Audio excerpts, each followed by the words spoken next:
Yes, sir. Yes, sir. Yes, sir. Yes, sir. Yes, sir. Yes, sir, yes, sir, yes, yes. Major Pain.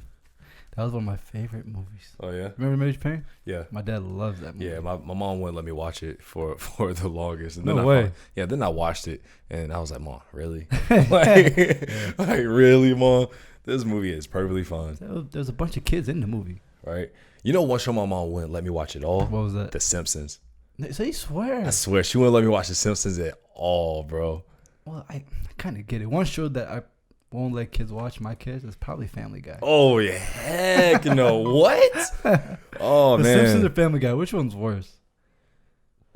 Family Guy. Definitely Family Guy. Definitely Family Guy. I mean, dude, The Simpsons used to come on now. I was about to say kid-friendly network. Nah, that joke was not kid-friendly. What was that? The WB50? Actually, I don't even remember where that joint came on. I forgot. Damn. I wasn't a Simpsons guy. I watched a little bit of episodes, but I was more of a Family Guy. Yeah. Oh, definitely. Oh, I said my mom didn't want me to watch it. I didn't say I didn't. Ooh.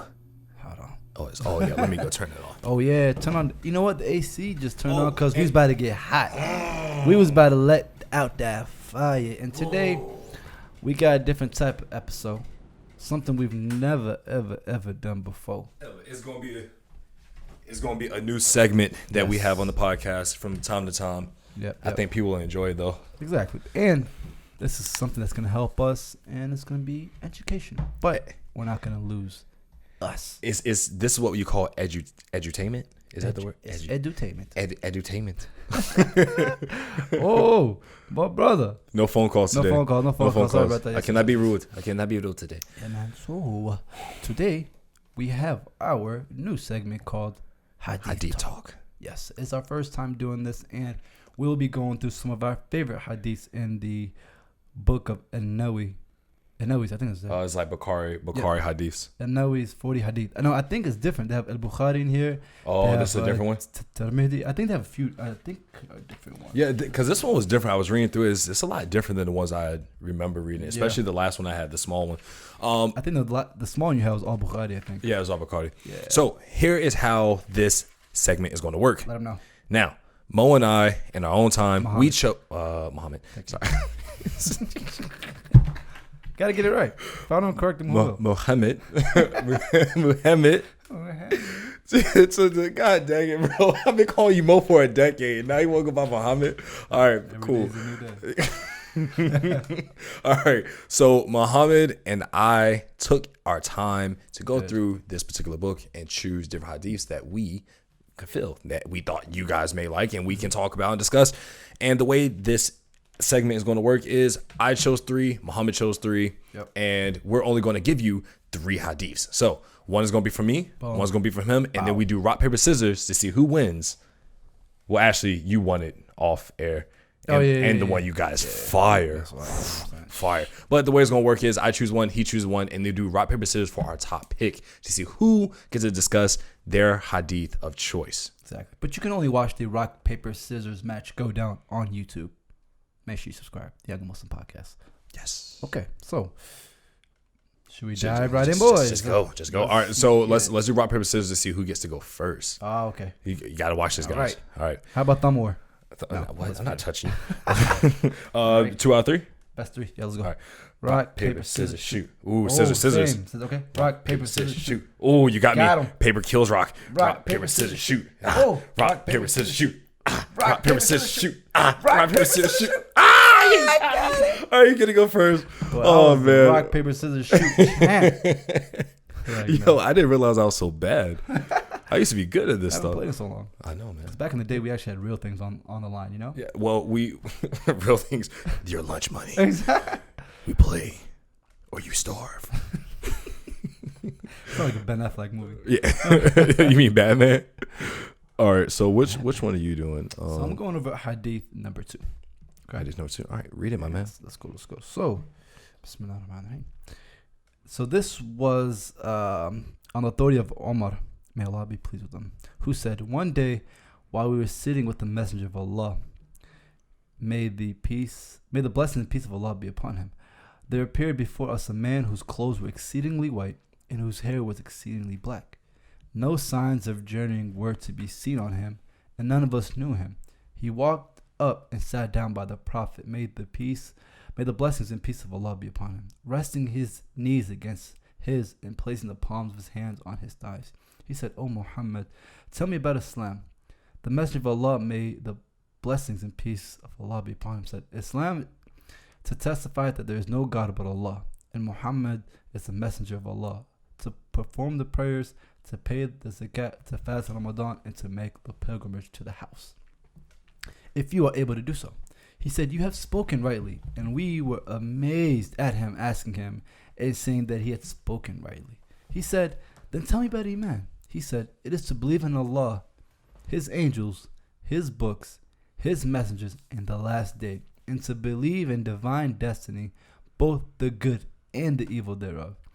He said, "You have spoken rightly." He said, "Then tell me about ihsan." He said, "It's to worship Allah as though you are seeing him, and while you see him, not yet truly he sees you."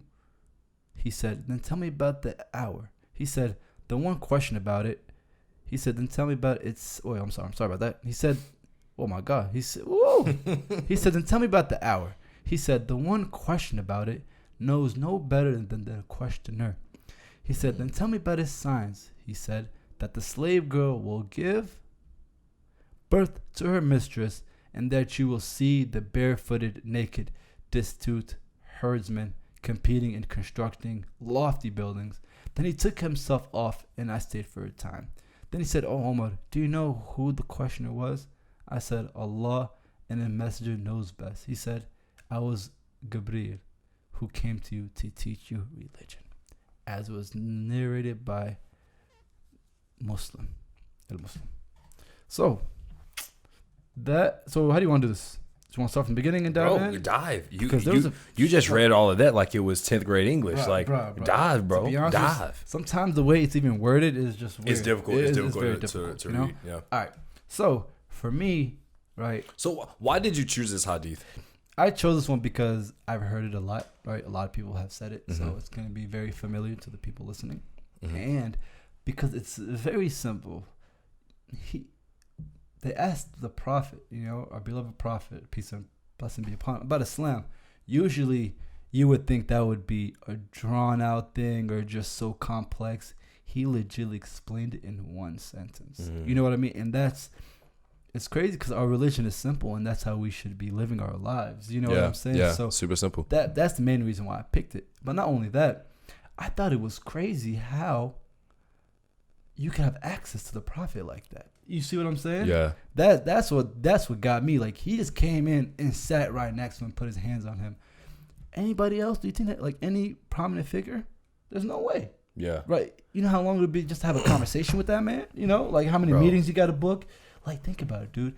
Sometimes our imams are so busy that we can't get a hold of them, just because they got a lot going on. So for you to have access to something like this is special. And he took advantage of it. Yeah, he has. And he asks good questions and precise questions. You know how sometimes when you may see somebody and you just ask them, I'm not saying, there's no such thing as a dumb question, but there are questions that can waste people's time. You know what I'm saying? Yeah. And you don't want to waste the Prophet's time. So from the beginning, one thing that I didn't understand was that, he was talking about his clothes. He didn't look like he was journeying. No, that's because the person that was asking the question was the angel Jibreel. Yeah. So, because he said that it didn't look like he was journeying, and his clothes were so clean, right? And his hair was exceedingly black. What I thought before was that I liked it because, it makes it seem like when you come to the masjid, just have good clothes. You know what I'm saying? Like clean clothes. That's what I kind of thought about, But one thing that I thought was kind of a little bit different was how, he was touching the Prophet and put his hands on his thighs, That's why I know that it was real intimate, and that the Prophet would listen to anybody. You know what I'm saying? He didn't just throw him off. But at the same time, it wasn't just to anybody. Like, this was the angel Jibreel. But only the Prophet knew that, though. That's true. But what I'm getting at is, this isn't just no Joe Blow off the street. Like right. this is so pay respect. This is the direct messenger. Yep. Under Allah that's speaking to Muhammad, and you know what I'm saying, that's like literally you speaking to the girl that you like, you're speaking to her best friend, and then, which I'm not trying to do a comparison. Yeah, because that was. Not trying to do a. Yeah. Let me backtrack. Explain yourself. Explain yourself, fool. Look, you guys got it. Move on. Move on. But good point. You're exactly right. So yeah, he said, "Tell me about Islam." Okay. Mm-hmm. He said, "What is Islam?" And the number one thing he said is La ilaha illallah, to testify there is no God but Allah and Muhammad is his messenger, right? Mm-hmm. To perform the prayers, to pay the zakat, to fast on Ramadan, and to make the pilgrimage. Yeah, the 5 pillars. The 5 pillars of Islam. You know what I'm saying? Obviously, those pillars are hard. You know what I'm saying? Yeah. But that's the foundation of our religion. Well, right? if you notice what the difference is between the Islam, Iman, and Ihsan, it's something that you do. Islam is something that you physically do. It's all because what do you say, like the fundamentals? No, it's you physically have to do it. All of them require physically physical. Have to pay charity. Physically have to pray. Physically you have to go to Hajj. Okay. You physically have to fast, and you physically have to declare your faith. Okay. The Shahadatain has to be declared in front of people. So those are all basically action items, and something that makes you a better person too. Yeah. Well, I mean, that's what being a Muslim is. Like in order to be a Muslim, like you have to be doing these things. Yes. You know? Yeah. Not saying that you can't, slip it here and there, like you don't pray all your prayers, you're not Muslim no more. It's just that like this is what being a Muslim is. The foundation of being exactly. Muslim. Got it. Okay. 5 pillars. A pillar of what? It keeps the building up. Exactly. So that one right there was pretty simple. I loved it because it was self-explanatory. All right, we get it. The 5 pillars of Islam. We on it, right? Mm-hmm. Next thing was talking about Iman. Mm-hmm. And the thing about Iman is when people talk about Iman, they go in really deep and they're like, oh man, brother, you got a weak Iman. You know how people see, you hear that, right? And then it's like, no, it's not that my Iman is weak. It's that it fluctuates. You know what I'm saying? Yeah, it's a roller coaster. You don't think that Iman would be what? To believe in, look what it says. He said Iman, right, is believe in Allah, His angels, which I do, and then His books, which means all the books that were sent to us, right? The Torah, right? The Torah, the Injil or the Old Testament, right? And the Quran. Yeah. I think there may be more. And like you have like the gospel that was sent to David, and I think that's what that's what. I mean, I'm curious. I think the gospel is the Old Testament. The Injil, okay, because it was sent to David. So, who? Divine decree and the day of judgment. I've heard. Just not leave. Divine decree and day of judgment are also things to believe in. Oh yeah. Just didn't want to leave those. No, thank you. And yes, one thing I liked is how they put the good and the evil thereof.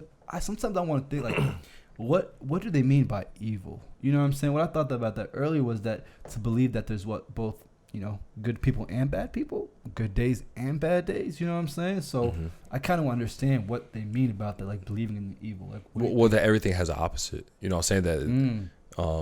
This is what I'm getting from it. That everything has an opposite. Allah talks about the people that will scheme, who are it talks about disbelievers. It talks about. It's not just about this is all good and grand. It's like reality. See, and that's important because sometimes as Muslims we live in a fairy tale land almost, especially like in Muslim countries, thinking that because you live in a Muslim country, bad things can't happen to you. You know what I'm saying? Because you're in Saudi Arabia, bad things can't happen. And that's not true. I wouldn't say that bad things couldn't happen. I think it's that what I've noticed is that people demonize certain aspects of a society that isn't a predominantly Muslim society or not a Muslim country. However, they fail to recognize that a lot of those same things happen in Muslim countries. Yeah. Okay. People would say, there's no drinking in Iraq or Iran. However, they have secret speakeasies. I was watching a documentary. They have speakeasies. I believe it was Iran, but speakeasies. You know what speakeasy is? I don't know what it is. So in the era of prohibition, a speakeasy was basically like an underground bar and club that people would go to still drink because prohibition. Yep. Outlawed all ethanol-based products or alcohol. Alcohol, yeah. So if you notice now, like your gas, sorry for the history lesson, guys. If you notice for your gas, there's ethanol in it. They actually banned ethanol. In gas? Corn. So it's corn, yeah. Ethanol is corn. So they banned gas. That's why you have the people that have moonshine and stuff like that. Wow. It's made the same sort of way. So that's how people made speakeasies and things like that nature. But he was talking about, okay, it was to believe, because look at the context. They were talking about to believe in divine destiny. So this was like more in regards to just the way things unfold. Everything is written, my friend. You have to believe that everything is written by the same hand. Yes. Maktub. But that's how you have to believe that everything written, both good and bad. You know what I'm saying? Yeah. Everything. I said this. Maybe I said this on the podcast. Maybe I said this in private. But everything that happens to us, whether it be good or bad, is only for our betterment. Exactly. It's only for the. It's only, Allah only puts things in our lives to make us stronger. So a lot of times, like I was going through a tough time, and a friend messaged me and was like, may Allah make it easy for us. I was like, no, don't make it easy for me. Yeah. May it make me stronger. Because your life is work. I forget the exact ayah. Only harder times gonna come around. Exactly. You know what I'm saying? Life is meant to be hard. Life is meant to be difficult. Only that you tarry here for but a while. Yeah. Sheesh. True. I forget exactly where that comes from. I sent it to a friend that was going through a hard time. He was like, "Wow, he's not religious. He's not religious, but he definitely believes in God." And I sent it to him because I was like, "Yo, like, we're meant to go through hard times. Like, life isn't meant to be easy. If it was easy, we'll all be like good to go. I would have just stayed in heaven, right?" Thanks, Adam. Messed it up for all of us, buddy. It was the devil that finessed him. All right. That's what happened. But look, it said it's to believe in all of his messengers. We love Jesus.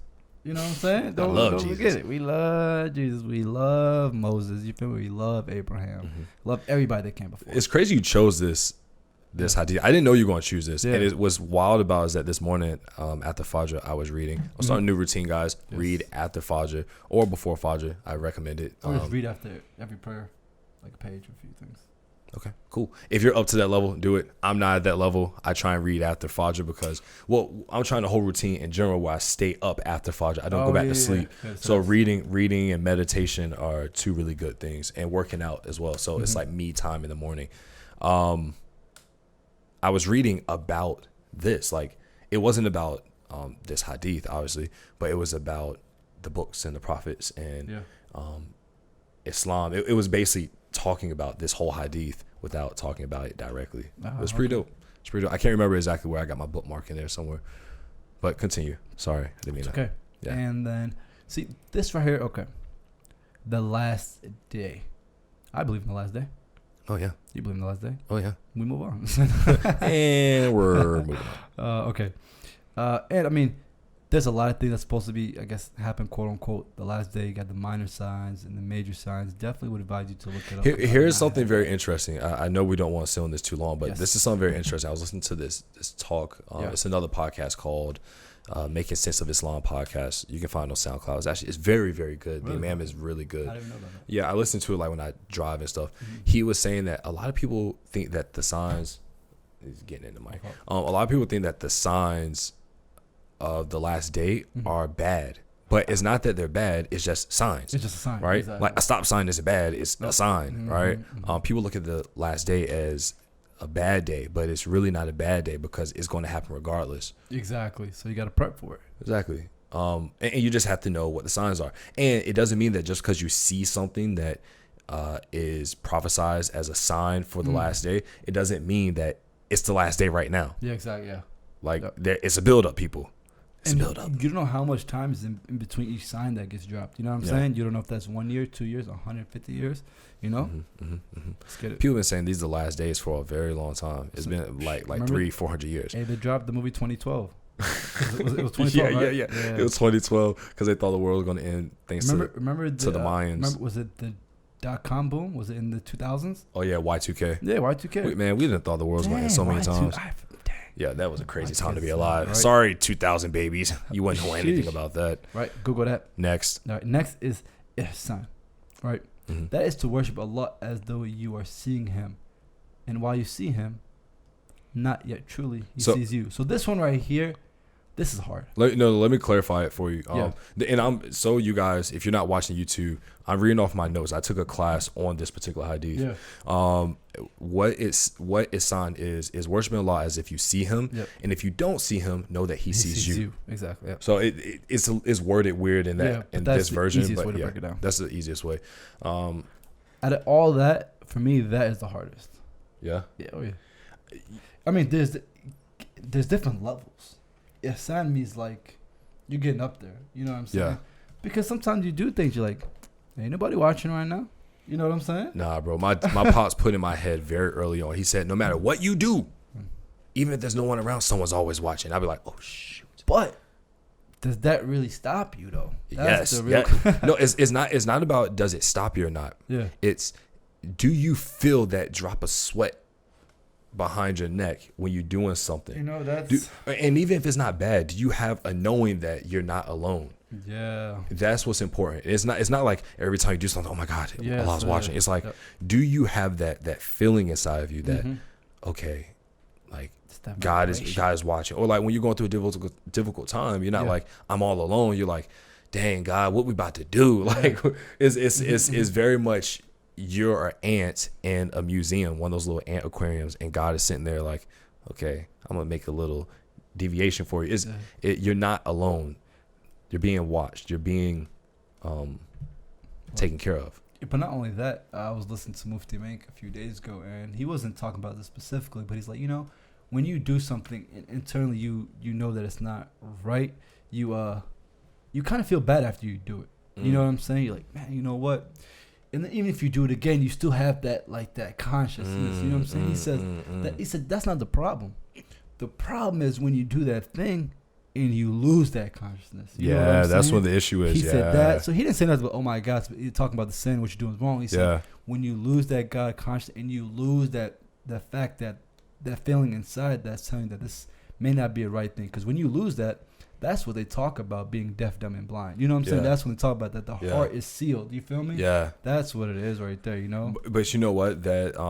That goes into a hadith that I was reading earlier where it talked about how the Prophet, peace and praise be upon him, said, among the words people obtained from the first prophecy are, if you feel no shame, then do as you wish. If you don't feel, if it feels right, go ahead. You know what I'm saying? Obviously certain people do things in ignorance because they don't have that differentiation between what's good, what's bad, or what's good and bad for them specifically.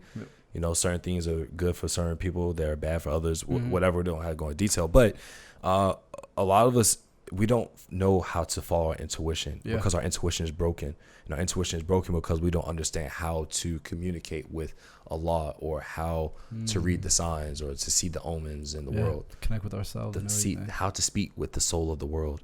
Ooh, I'm reading The Alchemist right now, guys. If you haven't read The Alchemist, I'm reading it for the 5th time. I always read the 5th. Fifth. Only if you will know where that's from. If you know what that's from, after you listen to this, if you hear us talk, when you hear us talking about fifth, shoot us a DM, just FIF. If you know what this is, just shoot us FIF and then send us is it GIF or it's GIF? It's a GIF. Send us a GIF of the person who said fifth. And please do it. I want to know how many of you guys actually know what that's from. Right. FIF. Fifth. 1, 2, 3, 4, 5. 1, 2, 3, 4, 5.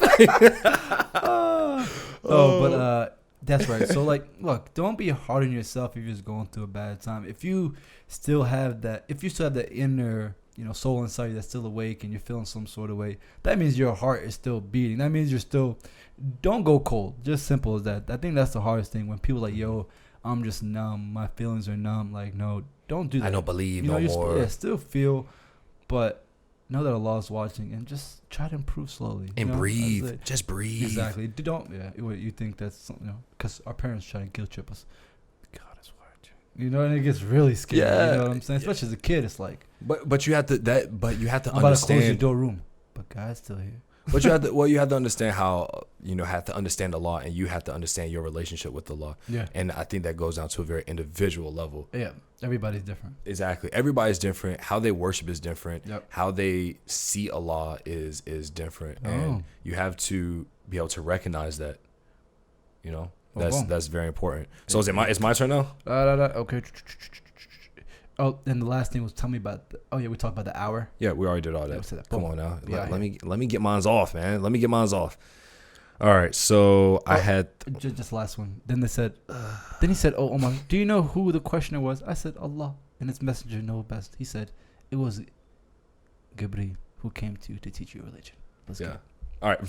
My God, you're a piece of work. You're a piece of work, buddy. All right, so this hadith is hadith number 26 from the same book. Yep. And it says, on the authority of Abu Hurairah, may Allah be pleased with him, who said, the messenger of Allah, may peace and blessings be upon him, each person's every joint must perform a charity every day the sun comes up. To act justly between two people is a charity. To help a man with his mount, lifting him onto his hoisting up. What the? Hold up. To help a man with his mount, lifting him onto or hoisting up his belongings onto it is a charity. This is better. A good word is a charity. Every step you take to prayers is a charity. And removing a harmful thing from the road is a charity. Now, so you can see, as you know where I'm about to go with this. Jabril's been doing a lot of talking, but not a lot of reading. He barely read that, John. Hey, was 4 lines talking about me. He had to flip his phone 4 different ways. Like, what is that? Hold on. What? Hold on. Yeah, he thought it was just me. That just... It's kind of difficult to read. Yeah, man. Like this, bro. This man didn't use no commas. That was definitely a run-on sentence. That's why I was messing up. I was like, what is he saying? Yeah, bro. Like, and yours is long too. My joint is. I'm like, bro. Yo, he needs to. Man, they need to do better with these translations. All right. So, everything is a charity. I think we need to realize that every time we get up and we smile at somebody, it's a charity. When you compliment somebody, it's a charity. When you open the door for someone, it's a charity. Every little good deed that you do is a charity. Yeah. And once you start realizing that, and that there's a blessing for the charity, you'll do so much more. Oh, man. Competition time. Then you can compete about all the good things. Yeah, bro. Compete for that. You know what I'm saying? I want to do more good deeds than you. I want to give charity. Now, zakat, you should give your zakat, of course, because that's a part of Islam. That's one of the fard, parts of Islam. You got ayn fard. Which ayn fard, I believe it's ayn fard and not fard ayn. Yes, ayn fard is our personal commitment, like our personal commitment that is obligatory. Okay, I know about the fard. I know that was mandatory, obligatory. I didn't know about the first part. Yeah, I forget what the other one. I don't want to mispronounce it, but it's like your communal duties and then your personal duties. So what are the duties of the community and so on and so forth. So, so like everything that you do is a charity, right? When you see somebody that's down and out, and you're just like, yo, are you good? That's a charity. Yeah. It's a charity. Or you post a nice video online. Let's talk about more modern things. You post a nice video and you make people laugh and you bring the best out of them. That's also a form of charity. It's a charity. It's a charity, baby. Hey. And then when we talk about when you take those steps to prayers, that's why I said there's more blessing when you park further back and then you walk and you be seeing people park all up front. You're like, you fools. Every single step. You fools. I'm taking 40 steps all the way to Juma. You fools. No, I don't know why. I'm just in a mood right now, bro. I'm in a mood right now. That's good. That's what people need. Oh, it's great. It's feeling good, feeling lively. But the biggest thing, and this is the biggest part of this hadith that I want to leave you guys with, is that if you guys have been following us on Instagram long enough, you know that we participate in something every Friday called Juma Cleanup. Yes. # Juma Cleanup. The reason we do this is because, as it says in this hadith, that removing harmful things from the road is a charity. Picking up trash, being environmentally friendly, and being an advocate for environmental safety and health is a charity. You get blessings for every piece of trash. Look at me in the camera. Look, zoom in. Zoom in on me. I out hustled you. Remember that? Zoom in. I out hustled you. That's some Gary Vee stuff, guys. Sorry about that. I couldn't resist. I'm telling somebody to zoom in. I'm controlling the camera. Every piece of trash that you pick up off of the ground is a charity. You are getting blessed for that. Guys, you are getting afterlife money. This is like afterlife money. The only thing that we can take with us. Afterlife money. The only form of currency. Afterlife money. Goodness gracious. Get that money. Let's go. Afterlife money. All right, anyways. Pick up trash. Yes. Mo, when we were walking today, how many times I've been down and pick up trash? A few times. Exactly. Bro. Yeah. And you got a hurt back. I was like, what's my man? Yeah, it hurt. Every time it hurt, but guess what? I was feeling good on the inside. Yes. Yeah, baby. Yes. Every Friday, guys, we do # Juma Cleanup. Yes. Go on your story. It's a 15-second video. All you have to do is use # Juma Cleanup. JUMMAH Cleanup. And then just go and mention us in the enjoy, baby. Bro, who knew that Muslims were the first climate change activists? You know what I'm saying? We've been on this climate change thing. You know what I'm saying? Well, look. But not only picking up trash, don't throw your trash, you know? And encourage others. Encourage others to pick it up. Bro, I was riding with somebody, Yeah. and I'm driving, right? They're in the passenger seat, and they're sitting there with the You're not talking about me, right? No. This used to be you. Oh, let me tell you, ladies and gentlemen. My man Mo, he would throw anything out the car. I'm not gonna lie, throw we would go bags, eat like McDonald's. It was bad. Bro, it was real bad. It got bad to the point where I was like, bro, if you throw one more thing out of this car, you're gonna get out and go get it. It was bad. But it was just so subconscious. Like, it wasn't like I was trying to do something wrong. I was like, yeah, clean up the car and just throw things out. You know, clean up the car and dirty the earth. Yeah, right. I'm sorry. So it's important, my fellow brothers and sisters, that we as Muslims, the best of us in humanity, we actually be the best. We should be the ones that are ahead of the environmental revolution right now. So true. We should be the ones that are looking at things and saying, yo, like, we need to clean up this world. We've been doing that. We're the caliphs of this world. We need to keep it clean. We're the custodians. But not only that, don't forget, if you smoke cigarettes, you gotta throw the butts away. Put them in your pocket. Yeah, the butts. If you're that much of a butt that you're going to smoke, first off, you're killing yourself. Secondly, if you do smoke, hope you took offense to that and stopped smoking. If you do smoke, put the butt in your pocket. Don't throw it on the ground. Don't step on it. Just throw in the trash. Yeah, because that's what people, I say all the time. You smoke it, flick it. You know how many butts? Have you ever been to the beach and you see all the cigarette butts, It's disgusting, bro. Beautiful beach. With a butt. With a butt just sitting there. It's not just one. It's multiple. With multiple butts just looking you in the face. Nasty. Right. I didn't go to the beach, see butts. Right? No, I'm just saying. I mean. All right. On to the next one. Next. Well, this last one is the one that we did rock, paper, scissors on. Oh, Do you just want to do rock, paper, scissors anyways? I feel like you'll win. Let's just do it because this is the way we're going to run it. We do rock, paper, scissors to see who starts. And then... And you got it? And then we do rock, paper, scissors to determine who gets to reveal the last and final hadith for the day. Well, I can read better, so. Come on. Okay. Rock, paper, scissors, shoot. Rock, paper, scissors, shoot. Rock, paper, scissors, shoot. Yeah, boy. Okay. That's one. Okay. Let's get it. Rock, paper, scissors. That's some bull. I'm the man. Damn. Rock, paper, scissors champ, baby. Some psychological treatment. Yeah. I got finesse. But you still get to do it anyways. What? All right. Because you had to, that joint was bomb diggity. So hadith number 12 from the same Nabawi book. Okay. You got it? Okay. Oh, dang. Oh, man. We just lost power, guys. All right. Okay. Bear with us because our audio box, thank God, is still going, but our YouTube video is dark. All right. Part of my commentary.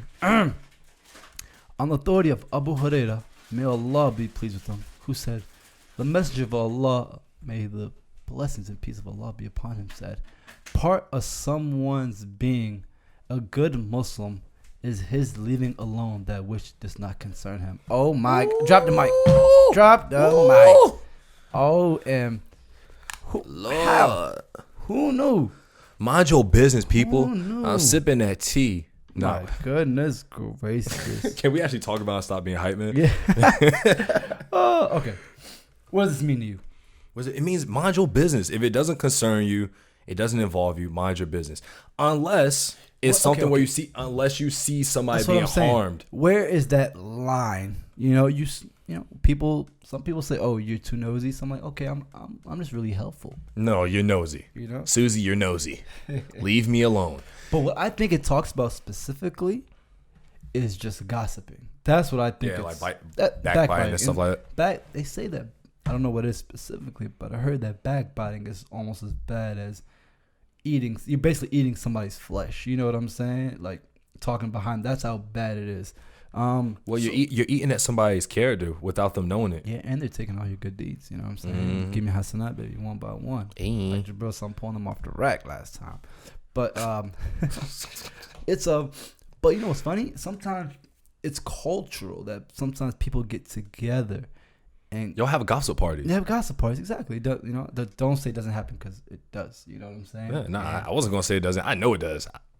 I've seen it. They have full blown days, and these are usually older. Go ahead and say it. Older people, you know what I'm saying, the pioneers, your parents and grandparents, doesn't matter. Yeah. But they would get together and portray themselves as the best of Muslims, but talk a whole lot of ish. You know what I'm saying? A whole lot of ish about everybody. They might even talk about you. They might talk about they're definitely talking about you. If you aren't married and you're over the age of 20, they're definitely talking about you. And if you work for a startup, they definitely talking about you. Look at this boy. He leave good job to go and play with his friends. You have a YouTube channel, they talking about you. You got a podcast, they talking about you. Oh, I think you're talking about us now. If you have a best friend who lives in Virginia, they're talking about you. No. But for real though, it's crazy how it's just that being a good Muslim is just about minding your own business, but getting involved when somebody asks you. Yeah. You know what I'm saying? And if it's necessary, if it pertains to you. One thing I see, oh my gosh, it's just when, remember, we went to the mosque. We come to this mosque and pray Dhuhr like almost every single day. And then the brother was trying to teach us how to pray. Remember, no, not teach us how to pray, I'm sorry. He said, hey, make sure that one of you guys are the imam. What did he say? He said something like that. So we were already lined up because we came late. So me and you were lined up to pray Dhuhr. Mm-hmm. And then he goes, the person leading goes on the left. Exactly. I just look at him like,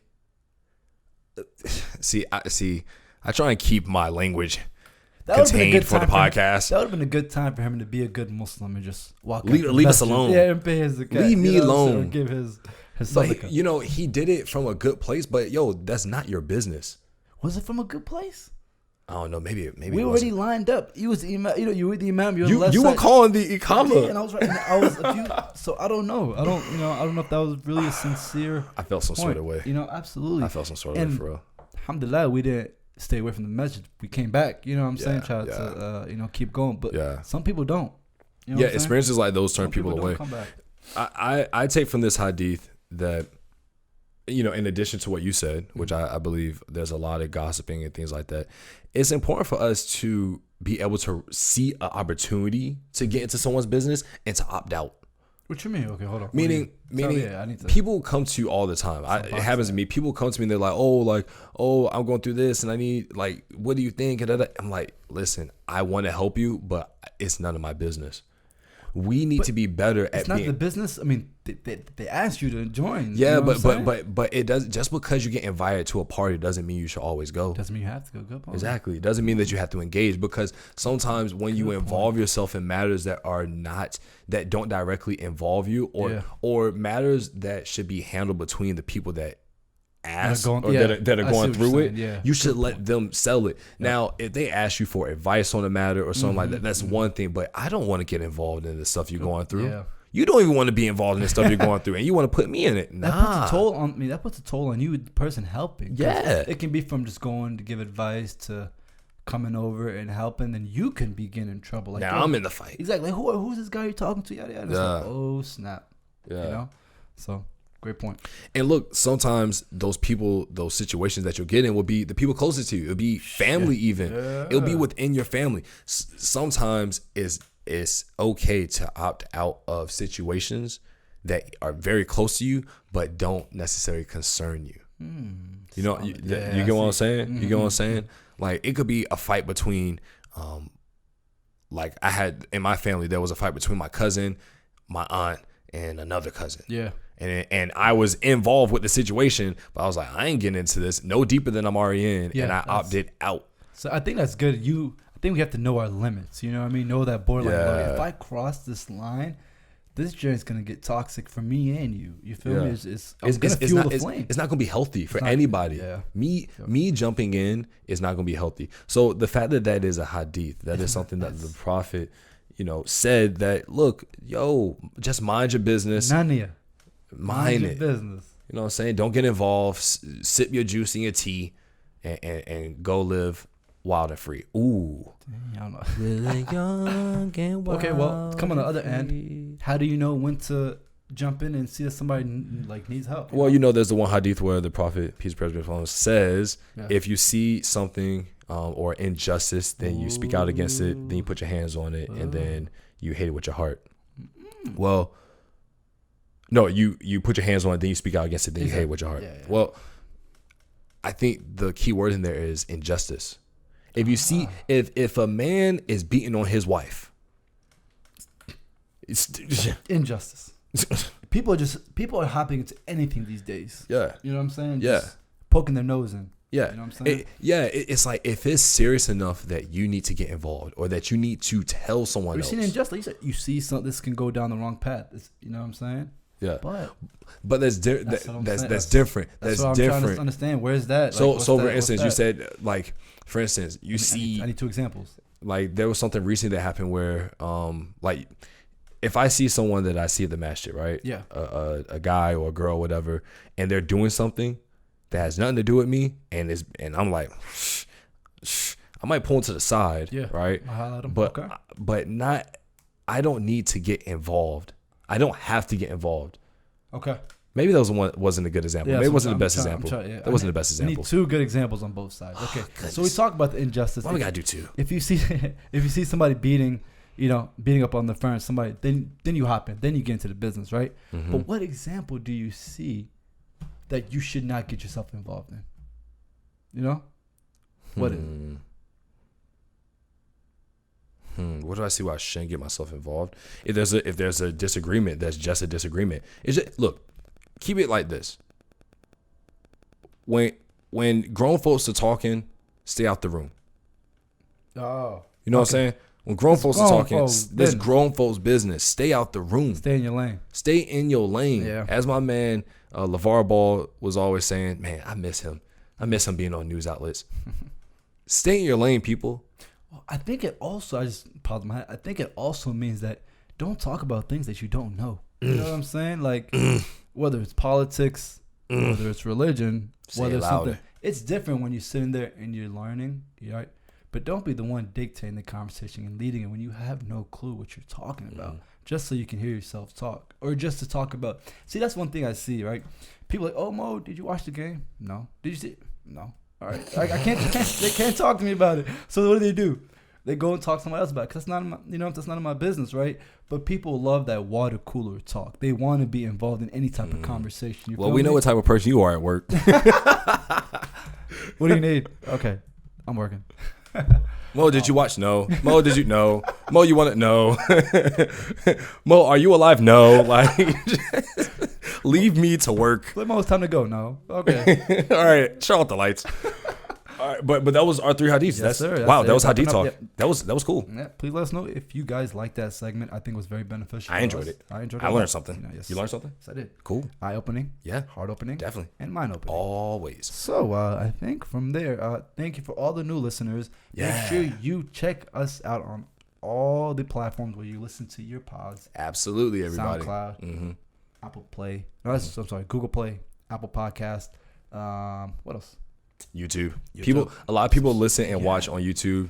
Thank you to all our new subscribers. Yay. You guys rock. We love rock. y'all. You know what I'm saying? Dota Wands. Yeah. So, you can follow us on Instagram at Young and Muslim. Young, YUNG, the letter N, Muslim. Yeah. We're starting to get more active on Twitter. I'm liking Twitter a little bit. Shoot the DM, man. Shoot Yeah. the DM. We like talk. And look, the thing, when you shoot the DM, it can be about anything. You can just say what up. You can talk about something that you got going on, and we'll let you know. If we can't answer it, we're going to refer you to somebody. We're going to refer you to somebody and let you know right away. We ain't going to beat around the bush, because some stuff is very, very sensitive. You know what I'm saying? And that's why we do the DM, so that if there is someone that we know could be of help, or even if you have services, like people want ads now. They want to. If you want to put an ad on the podcast, you can hit us up, because we're opening that now. Just throwing it out there. People have questions that are specific for imams, and luckily we have talked to several imams who are very knowledgeable on very different topics. So shoot us a DM, talk to us, let us know who you are, let us know where you're listening from. Let us know what you think about the podcast, and just let us know what we can also do better. There's specific topics that you want to hear or learn about. Let us know, because we do bring on guests. So we love you guys, we appreciate you guys, and we sincerely mean that. Thank you. Same energy, always, guys. Always. Thank you. So with that, Jibreel, time to wrap it up. Yes. Let's do it. Yeah. So for the last 45 minutes, you have been listening to the Young and Muslim Podcast. I'm Jibreel Salam. Mohamed Hassan. And you, and we greet you with the greens of peace. Let's do it again. So for the last 40 46 minutes now. 46. So for the last 45 minutes, you have been listening to Young and Muslim Podcast. This is Jibreel Salam. Mohamed Hassan. And we greet you with the greens of peace. Asalaamu Alaikum. Goodbye. Peace. He said we greet you with the greetings of peace. We leave you. We leave you. We leave you. Salam.